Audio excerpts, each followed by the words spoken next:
Games in this podcast range from E to M.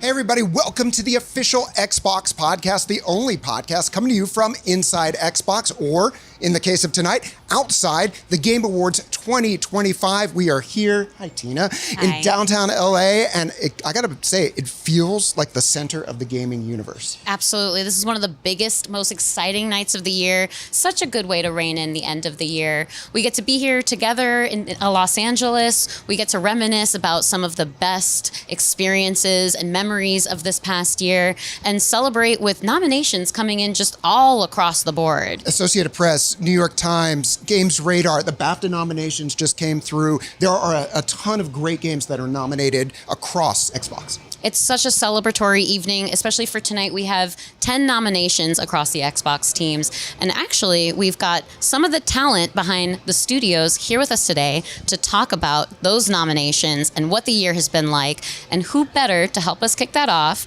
than head of Xbox Game Studios, Matt Booty himself. Well, as we are here today talking and thinking about 2025 and the games of the last year, Matt, I would love to know what stood out for you, especially amongst our teams in 2025. Well, it's been a fantastic year for our teams. I'm just really proud of what they've delivered, and it's a great moment to celebrate everything that we've delivered in the last year.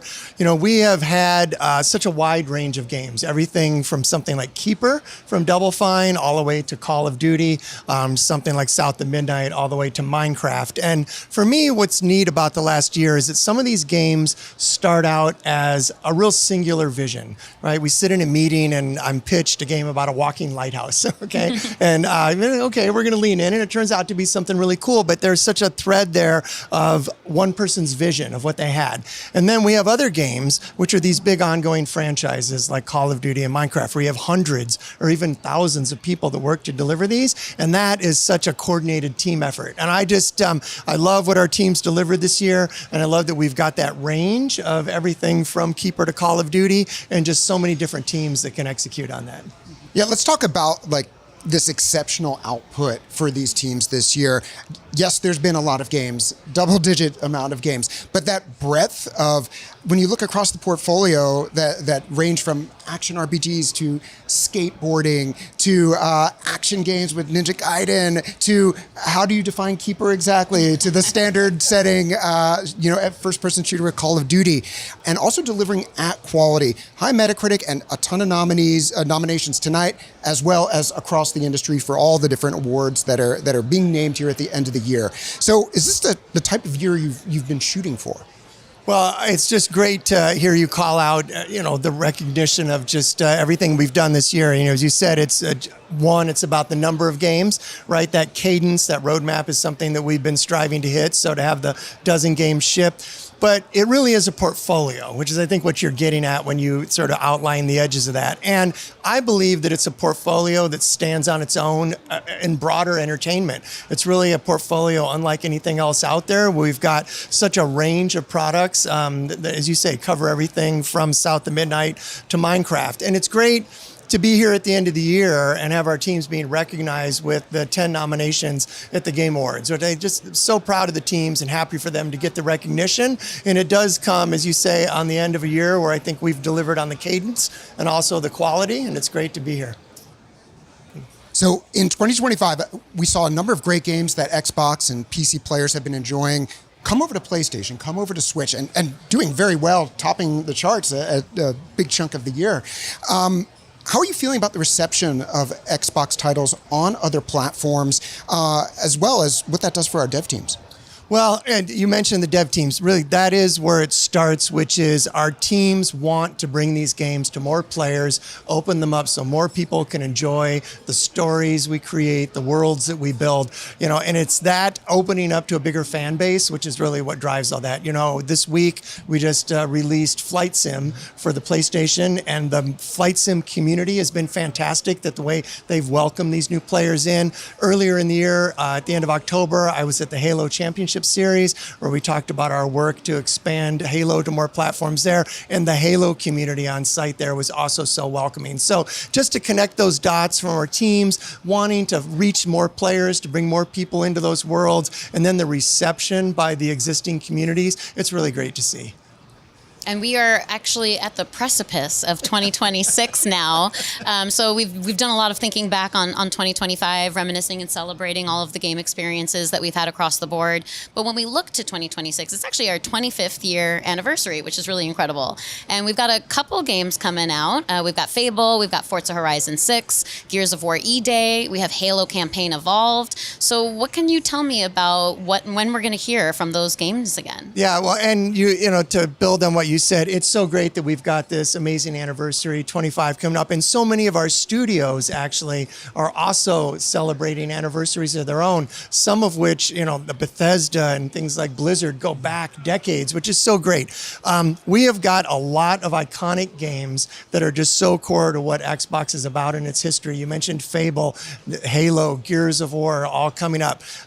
We've probably got more games than we can talk about in any one forum, and the one that's coming up is our Dev Direct show in January. So we're not going to be able to run the gauntlet on everything that we're shipping in the coming year, but I can tell you we will feature Playground in the upcoming Dev Direct in January. So be sure to check that out, and there'll be more than we can possibly put in that show, but we are going to make sure to highlight what Playground's been working on. Very much something to look forward to, and really not that far away. The holidays, they come very quickly, and then they are gone even quicker. Oh, tell me about it, as being on the producing team of that show. So I want to talk about Call of Duty a little bit. Earlier this week, that team put out a blog post that talked about an upcoming free trial for Black Ops 7. Also talked about some updates in strategy. And then there was also the news of Call of Duty being the #1 title across all of Game Pass for the year of 2025. So from your perspective, what are you seeing with Call of Duty that you can share today? Well, I'm really proud of what the team delivered, right? With a franchise like that, you've got to stay in it. You've got to keep moving the franchise forward for something, again, that's been with us for decades. The team did such a great job of keeping the franchise going forward, taking risks, and I'm just really proud of what they delivered. Call of Duty is one of the most played games on Xbox this fall, which is fantastic. And we've got Season 1 just came out. I think that franchise is set up as well as any right now in terms of what they've got with ongoing content and what they're going to continue to deliver throughout the year until we hit the next Call of Duty. So I'm just proud of what they've done, and it's really exciting to see what they've got lined up with the coming seasons. And if you haven't played Black Ops 7 yet, I will say take advantage of that free trial when it comes up, because I've done some of in the campaign, playing co-op with friends, some of the craziest stuff that you would never imagine, and the places it takes you. Really great time, awesome way to spend a weekend. Yeah, love that co-op's an option. Yes, bring more co-op back. Yes. Well, before we bring out the nominees and some of the studio leads for those games to come chat with us about their nominations tonight, would love to ask you one more question, which is, from games this year that weren't from one of your studios, what would you say was your game of the year? Well, you know, it's great that we've just talked a lot about the passion that comes from our developing teams and the craft that goes into making games. I think a game that shows that so well is Clair Obscur, Expedition 33. So clear that game started as an idea, something that a team had passion about, very well crafted, super well supported by their publisher. And also, you know, our Game Pass team was involved early on with them. So it's just great to see the success that they've had, and I wish them all the best tonight with the award show. Absolutely, likewise. And it was such a pleasure. We got the chance to fly out to their studio space in Montpellier and work with them for Developer Direct aired earlier this year. And you could really just see their passion, team camaraderie, that singular vision come together. And the investment in their segment, I think, really shined and showed that studio so well, and loved their game too. And just really a rounding success. Yeah, we have not talked about the ending, so we should do that off camera a little bit later. Yeah, yes. I will judge you if we're not in alignment. Okay. Matt, do you mind sticking around? We're actually going to be bringing a number of our nominees through here, and would love to, you can give them the flowers. Yeah, of course. That's great. All right, let's do it. Super pleased to welcome Guillaume Provost. You are the studio head and founder of Compulsion Games, as well as Ahmed Best, the performance and voice director for South of Midnight. I know you best as Rue. Yes. Awesome performance in South of Midnight. Just kind of stole every scene you were in, if we're being honest. As we hit the end of the year, we're seeing really how South of Midnight really stuck with people, because it came out 8 months ago, I want to say. Landing on a ton of end-of-year awards. The Associated Press, Inverse, Rolling Stone. Actually, there's been a bunch since that. New York Times, I want to say, and quite a few others. BAFTA nomination, I want to say as well. And of course, we are here tonight at Gaming's Marquee Awards to celebrate South of Midnight and its pair of nominations. How you guys doing? Excellent. Thank you. Yeah, I mean, it's when you work on a project for this long and you see recognition in the fans and you see reactions, genuine reactions to the stories that we tell. Like, there's nothing better as a compliment for a creator. So. Can I jump in for a second? Please. It's so great to be here in LA with you because 7 years ago, when we really kind of first met, it was here in LA when we met to talk about bringing Compulsion games into the Xbox family. For me, it's just great, and I'm very proud to see the culmination of that years later with the launch of South of Midnight. And it's just it's a fun trip down memory lane to be here and kind of connect those dots. So congrats. Yeah, and you promised me that you would put a big cupola over the studio so that we'd have a chance to grow and do something special, and so thank you for doing that. Speaking of special, nominated for 2 awards here tonight at the Game Awards. I want to talk about the Games for Impact category. This is a game that, for anyone who's played through it, is really impactful, really memorable. Sometimes you worry about recency bias a little bit, like, oh, it came out early in the year. Will people remember the game when it comes time for recognition at the end of the year? And clearly that was the case. So this Games for Impact category is reserved for titles that are thought-provoking, have a deeper social meaning or message. So how does it feel for the game, for the studio, to be recognized specifically in this way? So I'd say one of the things that we try doing when we build stories is we build relatable characters with relatable stakes to them. And we touch upon things that are universal in nature. And so in South of Midnight, one of the biggest kind of theme we wanted to push was the theme of empathy and understanding people who may not look like you are. So we have a lot of creatures that have a lot of backstories that Ahmed helped us, craft, where they have a story to them, and you get to understand the humanity to them. And that was one of the core messages we wanted to push through in this game. Yeah, one of the things that was really important to me as the director was to make sure that empathy really seeped through as a through line, as well as like character traits. And the thing that I loved the most was the art in this movie was just so incredibly impactful. Like, as soon as you saw a character, you felt the character. And I really wanted the action and the motion and the interaction between characters to really permeate through every performance. So regardless of whether you were playing a human or you were playing, Ultima Haha, we wanted everyone to really feel what is in the heart of every character. And everyone just really rose to the occasion, and it really came through. Ahmed, let's talk about your role a little bit. You wore a couple of different hats here on South of Midnight, not only performing as Rue, as we talked about, but performance and casting director. So what is it like for you to see South of Midnight, all that work recognized here at gaming's biggest awards? It's really special. I mean, I have to say that Compulsion and Guillaume, they really trusted me and my ideas and allowed me to be as creative as I wanted to be. And that's really, really difficult to find, especially when, you're dealing with something that, you're coming in on, right? Like I came in on this as a lot of the ideas were already in place. So letting me really express my creativity through the work that they had already established was it was an honor for me. It was really, really, really important for me that even if you aren't controlling the direction of the character, you can watch this thing all the way through and you'll feel it. And so that's how we kind of organized the entire performance aspect of this, and getting to see. This is my first time directing motion capture, and my career started in motion capture when there was no such thing as motion capture. So getting to really, work in this realm and really do some impactful work in this realm was like super special to me. Yeah, I'd love to hear a little bit more about that. You've performed in video games before, but how did you work with Adrian Ray, Nona Parker-Johnson, who are known for film, for TV, and how did you help them adapt their talent to a very different medium of video games? For me, working in games is like working in theater and in cinema combined. And because I've directed both, it was really easy for me to find a way to communicate with all the performers and the performances on this medium. It's pretty much just like a 3-dimensional movie. So I didn't really have to adapt or change anything that I usually do in either one of those things. It really was about getting the feeling and talking about the characters and really diving into what they want, what they need, and how they feel and how they want to achieve and evolve.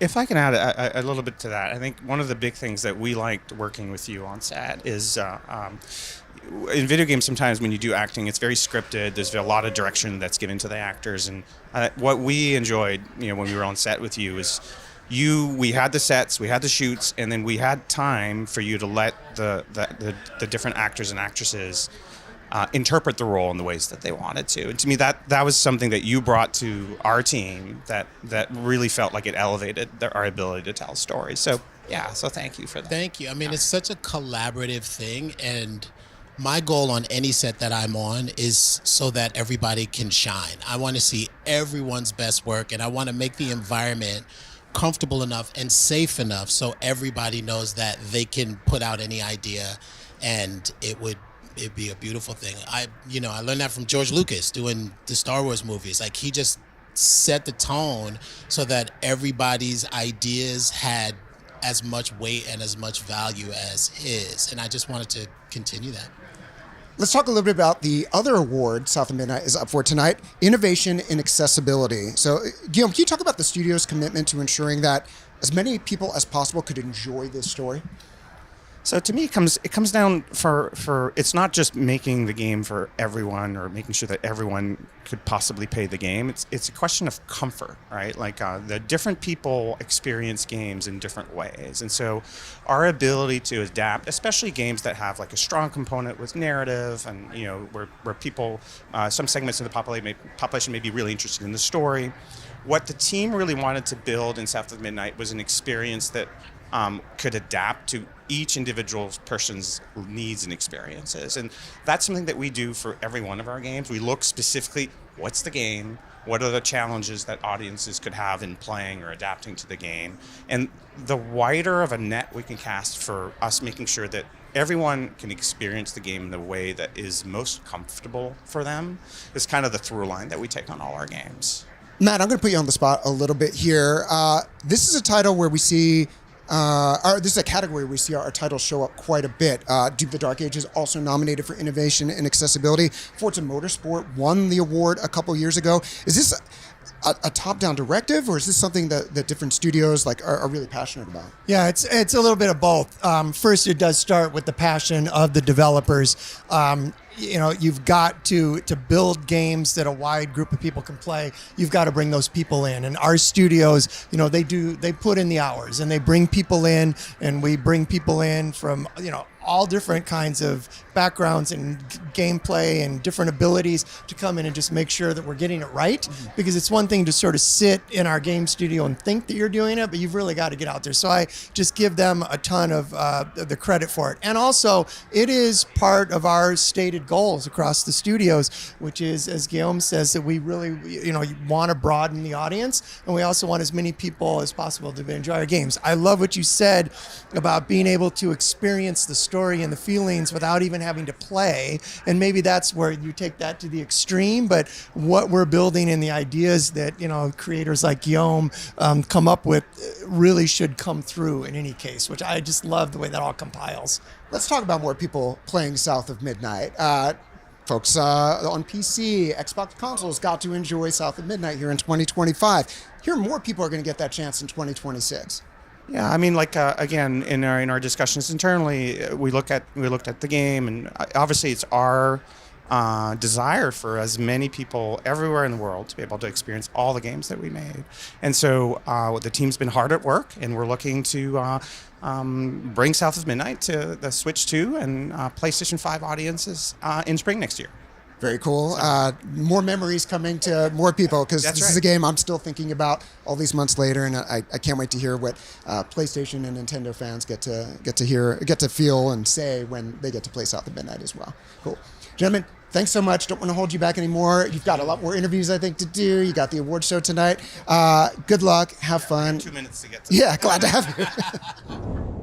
All right, we are pleased to be joined now by the head of a studio that is having a legendary year, Fergus Urquhart, Obsidian Entertainment. Thanks so much for joining us. Oh, happy to be here. Yeah.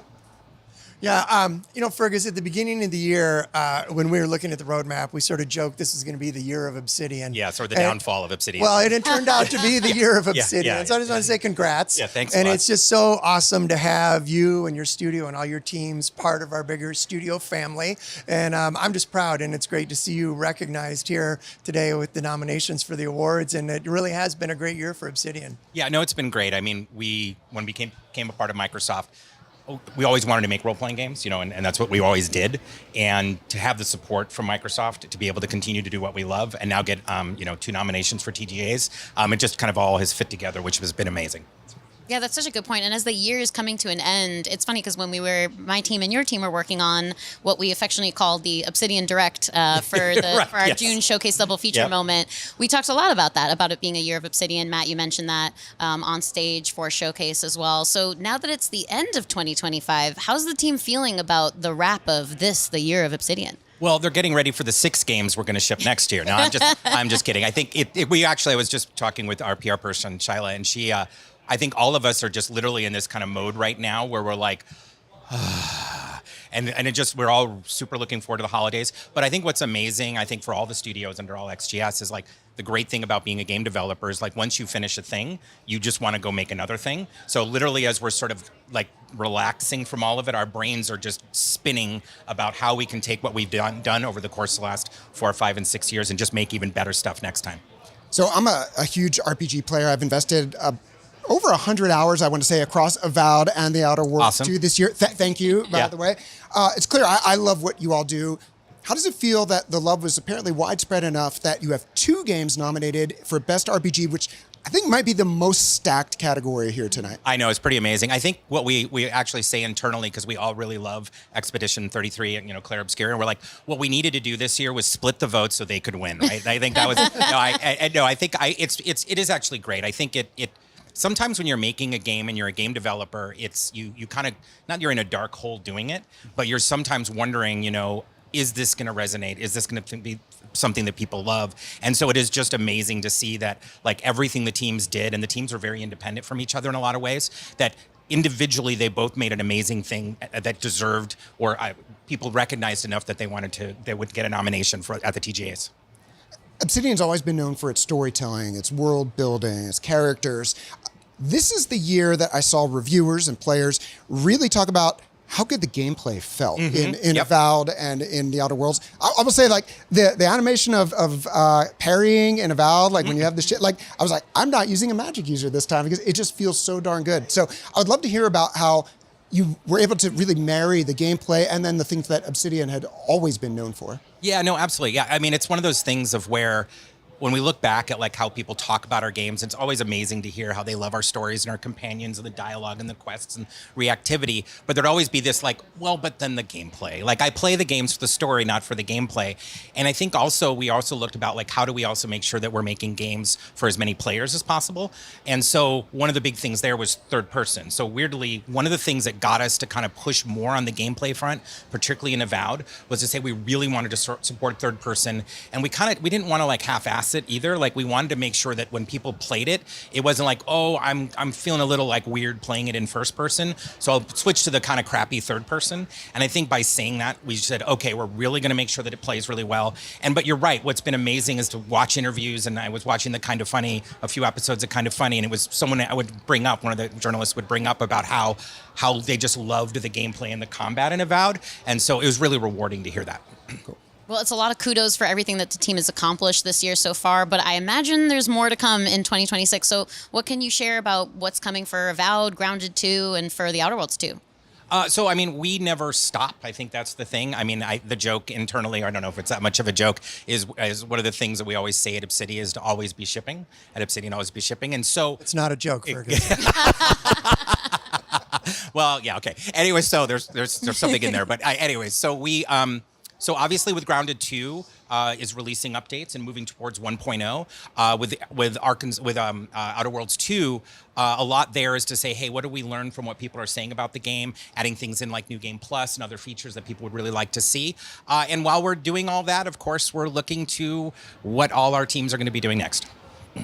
Very cool. Well, I think we've got to let you go to get ready for the Game Awards. Congratulations again on the nominations. Thank you so much. And we can't wait to see you there soon. Yeah, very cool. Good to see y'all. Welcome back. We're here with some incredible talent from id Software, Hugo and Marty, here to rein in 2 nominations for tonight's Game Awards. Welcome. Thank you. Thanks for having us. Thanks for having us. Tina, can I just jump in Please. for a second? Earlier, we were talking about how the whole process of making a game, there are some games that just start with a vision in the game director's head, and that person has to carry that vision all the way through. And Hugo, I just want to say it's so great to see, what you did with Doom Dark Ages, because talking with you early on, it was so clear you had a picture in your head of what you were trying to do with the game, and it's just been great to see it come to life and be received so well by the fans. It's just a great example of that. From a Ferrari to a monster truck. That sums up the vision. Nobody's got the sound bites like you. Is that a line from Developer Direct earlier this year? Absolutely. One of the things we told the team, from an F-22 fighter jet to an Abrams tank, from a Ferrari to a monster truck. Just try to paint that picture for everybody, a simple analogy everybody could follow. Yeah, you guys do such a great job. I love the Developer Direct segment, just talking about how Doom the Dark Ages is that kind of stand and fight moment. Yeah. It's really amazing to have you guys here and talking about that vision come to life in a way that people are recognizing with multiple awards. Thank you. It's fun to see how people resonate. How it resonates with people. You see people quote that stuff and talk about their experience, and it is, it's rewarding, and it's it very much sticks to exactly what you just said. That you say those things internally, you say them a little bit externally, and then people have that experience, and it really proves things out to people. It's fun. Yeah, if it works, then you could see that it's sticky. Like people start saying it's stand and fight, and we saw people would make memes of in 2016 it was run and shoot, and Doom Eternal it was jump and shoot, and this one was stand and fight. A lot of people really grabbed onto that, and that was, like he said, core messaging internally that we had throughout the project. So it's good to see that it landed with fans. Good to be here back at the TGAs again. It's been a while. How long has it been? Oh wow. Yeah.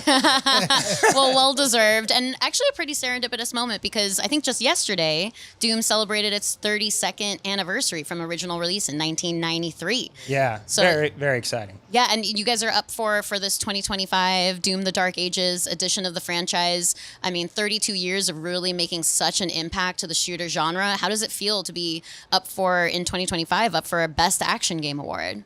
Super rewarding. I mean, the team at id just does so much work, puts so much heart into it that you always hope and you like to be part of the conversation. There's a ton of great games this year, but it's amazing, and we did a stream last night on the 32nd. It was really fun to get to talk to some of the fans and interact in that way. But we always do go back and we do have to thank those original developers. They were such pioneers in the industry, technically, creatively. Just a small team creating something that they thought was going to be fun, and it was a spark, and we owe a lot to them. We always say we stand on the shoulders of giants, and it's just amazing to be part of that legacy and be able to contribute to it with these last 3 games, which we're really proud have all been up for the TGA Best Action Game. So really 3 games in a row from us since the reboot. Yeah, it feels fantastic. And 390 plus Steam. Yeah. We care about it all. Yes, you have no idea how much this man obsesses over every little feedback is number. important. Yeah, and it's great to get that recognition. I think one of the things that's probably so universal for people about Doom in general, and especially the Dark Ages, is just how good it feels to play. That flow state and the way that you're just smashing through things. It's like a choreography of death. Like you're just so in charge of it. And what's please do. Don't need the credit. But what's even more special about the Dark Ages in 2025 is that you guys introduced all of these modifiers so that people can kind of be the Slayer that they want to be, look at the combat and gameplay modifiers. So I thought that was really an interesting way of taking on difficulty levels and helping people kind of customize it to what they want to experience. But I want to go even further than that, because you guys are up for an Innovation in Accessibility Award and recognition as well. So can you tell me about those features and how you've made Doom accessible to all? Yeah, it's an honor to be recognized in that category. We didn't set out with that goal. Really, I think it was just about the rule was it had to be good for everyone. Like we weren't catering to any one group. It's just kind of play your way if you have anything that you want to adjust, because we get so much feedback from the fans, and we really wanted to, we balance the different difficulties as to what we feel feels right. But then we give the players a ton of knobs to tune and get it to exactly what they want. The response has been huge. I think the data around it, in terms of, we track data like what people are interacting with, it's huge. Like, everybody messes with it. We saw that internally. I think it's been really fun to see the ways that they play around with it. You would think that making all the projectiles faster that's how people would make the game harder. But actually making them slower but more lethal makes the game a lot harder. There's just so many clever ways that people have messed around with them, and I would just say, like, the footage of people when they crank them all to 200 is insane, and they beat the game on Nightmare, which is unbelievable. So it's been great to see. Yeah, I love that you can personalize your own challenge, make it more accessible to you, or just try to take the most nightmarish difficulty and add on top of that somehow and reach new heights. It's incredible. Yeah, and huge credit to, again, the team. It had really bought into both sides of it, from an accessibility perspective and, allowing players to take it on the high side. That work, the UI team, when you start to talk about those things early in dev, you're like, I think that's going to be a lot of work. And it was a lot of work. It was a lot of work for the UI team. It's a lot of QA. That's kind of one of those things that doesn't get talked about a lot. But when you add that much accessibility, that much variability in how you play the game, from changing to the speed of projectiles to the game speed itself, it really adds a lot of complexity to the testing. So kudos to the team for really going after it, and we're super proud of the award. Yeah, absolutely. Kudos to the team for taking on something so important to help people. And I saw reception online of just people being gobsmacked at how many things you can tweak. So, yes, share kudos. After 2 games, we heard it so many times. Oh, I wish I could, it was a little more this, a little more ammo, a little bit of that. I wish the shotgun had a little bit, whatever. And now it's just, a slider away from being exactly what they want it to be. So the response has been really good. Yeah, and you combine those with some of the visual things we've done for any kind of visual impairment, motor impairment. It all kind of came together as a really, I think, a great package. And it's, like you said, it's been fun to see people play with it and react to playing their first Doom game, or playing their third modern Doom game and making it really difficult. It's been that range has been fantastic. Or playing the Dark Ages all over again for the 15th time. There you go. Different modifiers put on there. Exactly. Love that. Well, such a great endeavor. And your work wasn't even done when you released the game in May, because a lot has happened since then. Tons of updates and other things going on. So can we get a recap on what you guys have been up to with the game?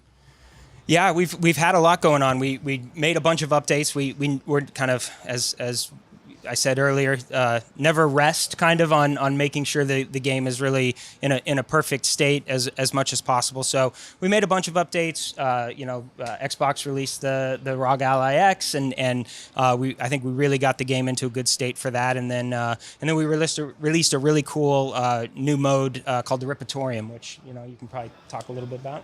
Well, again, straight from the fans' feedback, they wanted a horde. They wanted an endless horde mode. They wanted to go into an arena and just fight demons till their heart's content. And leveraging a lot of the work that we did with the accessibility sliders, we just kind of combined those two things, and now they could basically make it anything they want. We have some presets that we've made for them, and then we've actually saved some of the community. We gave the community the ability to set up any encounter that they wanted. They would punch in a code, they could save it and share it with their friends, and the fans went nuts with it. It was awesome. It was everything we hoped they'd do. Is they made trailers, they created logos, they were sharing them on Reddit, we had them on our stream, we were showcasing them. So in this recent update, we were actually able to add 3 new slots and pick some of the fan favorites, and so you have 3 id-made horde mode encounters, and then 3 from the fans, and we've got plenty more of that to come. We're going to probably swap them out and update them. I don't know, at a decent frequency. I don't want to make any promises, but so it's been awesome to see their interaction with it, and it just, the response has been fantastic.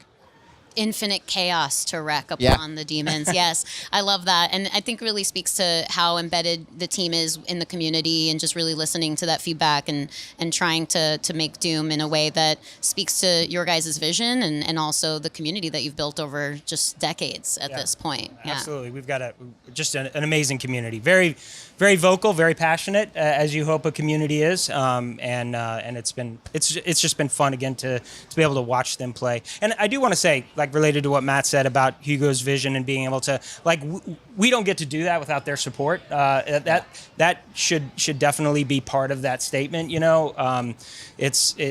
We always talk about being able to make these types of games, big budget games, that are, I mean, you have the great saying.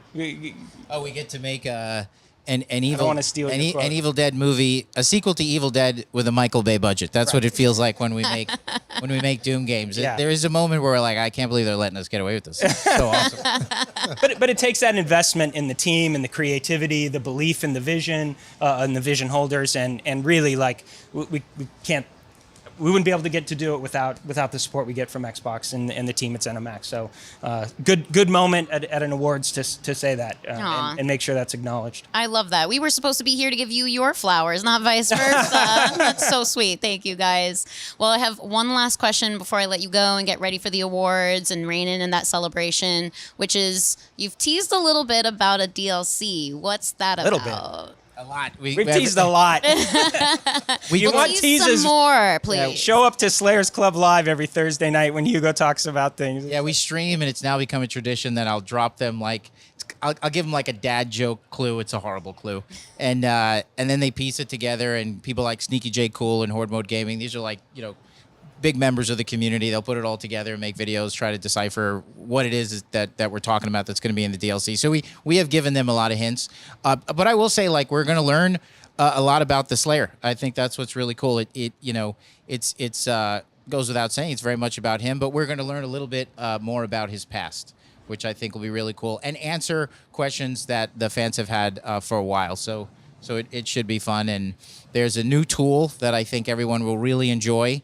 New bad guys, new AI. So it's going to be new location. So really, that's our core team is working on it. It's not like we have that outsourced or anything. It's just everybody's super dedicated on making it everything it can be right now back at the studio.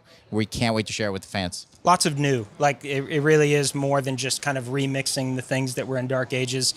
For better or worse, it's taking us more than just a couple months to do. But I really do think people who've played the game enjoyed it. They're gonna get a lot of new in what they see in the DLC. Amazing. Well, looking forward to more Doom: The Dark Ages to come. And otherwise, we're looking forward to also being at the show with you guys later and celebrating for just the great 2025. Yeah. So congrats again. Thank you very much. Thank you. Good to see you guys. Yeah, you too. Thank you for everything. Yeah. Well, that about wraps it up for the official Xbox podcast episode of the evening.